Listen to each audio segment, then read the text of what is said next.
যে ব্যক্তি আল্লাহর বান্দা, সে কখনো ঋণের টাকা নিয়ে সে কখনো মানুষকে ঘুরাবে না, বরঞ্চ যদি দিতে না পারে একটু সুন্দর ভাষায় কথা বলবে, আকুতি মিনতি কথা বলবে। ঠিক কিনা বলেন? হযরতে আবি হুরায়রা সবাই বলেন রাদিয়াল্লাহু তাআলা আনহু, তিনি সবচেয়ে বেশি রাসূল পাকের হাদিস বর্ণনা করেছেন। রাসূল পাক ইরশাদ করছেন, তিনি বলছেন, মান আখাযা আমওয়ালান নাস ইউরিদু আদাহা আদা আল্লাহু আনহু, যে ব্যক্তি মানুষের ধার নেয়া পরিশোধ করার উদ্দেশ্যে ধার নেয়, তার ওই ব্যক্তির ধার দেওয়া টাকা পরিশোধ করার উদ্দেশ্যে রাসূল পাক বলছেন আল্লাহ তাআলা ওই টাকা আদায়ের ওই টাকা ব্যবস্থা করে দেন। যে ব্যক্তি ধার নিবে তাকে দিয়ে দেওয়ার উদ্দেশ্যে, মানে খেয়ে ফেলবো, দিব না। আমাদের সমাজে এখন বেশিরভাগ এই সমস্ত ঘটনা দেখা যায় যে আপনাকে আকুতি মিনিত করে নিবে, টাকা আকুতি মিনিত করে নিবে, কিন্তু দেওয়ার সময় কোন নামগন্ধ থাকে, অজুহাত শেষ নাই। হ্যাঁ, বিপদ আপদ আছে, সেটা হচ্ছে আলাদা বিষয়। কিন্তু বেশিরভাগ আপনি যদি গণনা করেন, আপনি যদি একটু জরিপ চালান, দেখবেন অধিকাংশ মানুষ 10 জন যেখানে মানুষ থেকে টাকা পয়সা ধার নেয়, 9 জন পড়ে যায় সিটিং বাটফার। ঠিক কিনা বলেন? আসলে নেয় কিন্তু বিপদে, কিন্তু বিপদ থেকে উদ্ধার হলে দিয়ে দেওয়ার যে একটা সুযোগ থাকে, ওই সুযোগে সে দেয় না, মোবাইল ধরে না। তো এটা তো কোনো মুসলমানদের একটা নীতি হতে পারে?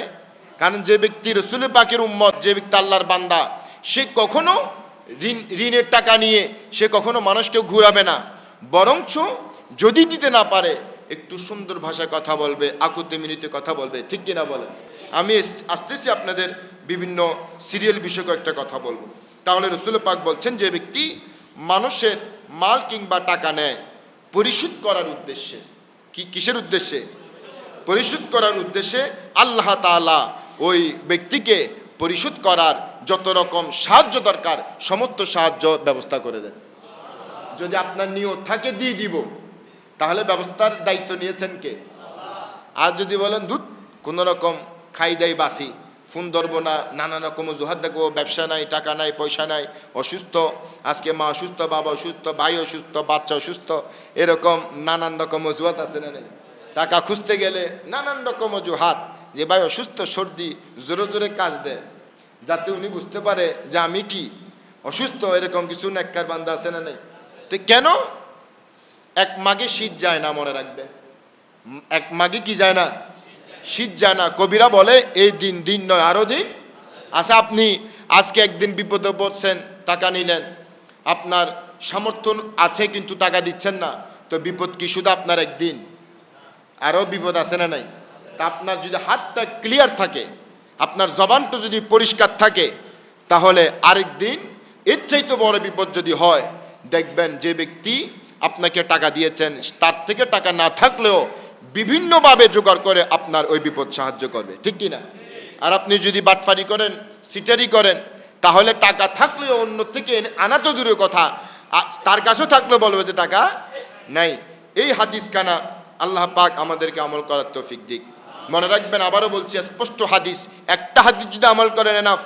এক সপ্তাহে যদি একটা হাদিস মানেন, একটা কোরআন আয়াত মানেন, 10টা হাদিস মানারও দরকার নাই, একটা একটা আমল করেন। একদিনে ফাক্কা আল্লাহ ওলি হওয়া সম্ভব?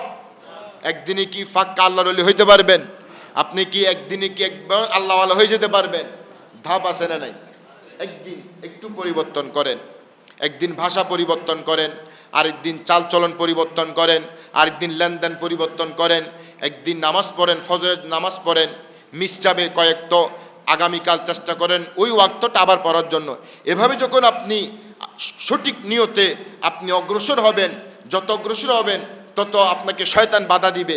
ওই বাধা অবস্থায় যদি আরেকটু অগ্রসর হন, সাহায্য আসবে কার? এভাবে আপনারা চেষ্টা করবেন পরিবর্তন হওয়ার জন্য এবং পরিবর্তন করার জন্য।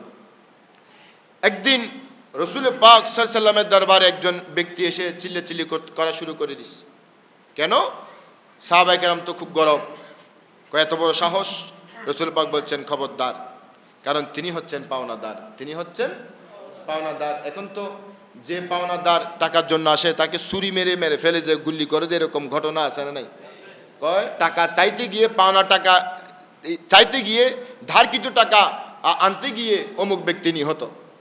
এগুলো কি নিত্যদিনের ঘটনা না? যাকে টাকা দিচ্ছেন আপনার টাকা আনতে গিয়ে মানুষ মারা যায়, লাঞ্ছিত হয়, অপমানিত হয়, মামলার হুমকি দেয়। এরকম ঘটনা আমাদের সমাজে, রাষ্ট্রে আছে না নাই? এরকম ঘটনা সমাজে বেশি না কম? তাহলে মনে করবেন এদের উপর কোনো আল্লাহ রহমত? কার টাকা মারি খাইছেন, কার জায়গা মারি খাইছেন, এটা বড় বিষয় না। কতদিন আপনি খাবেন, কতদিন আপনি বাঁচবেন।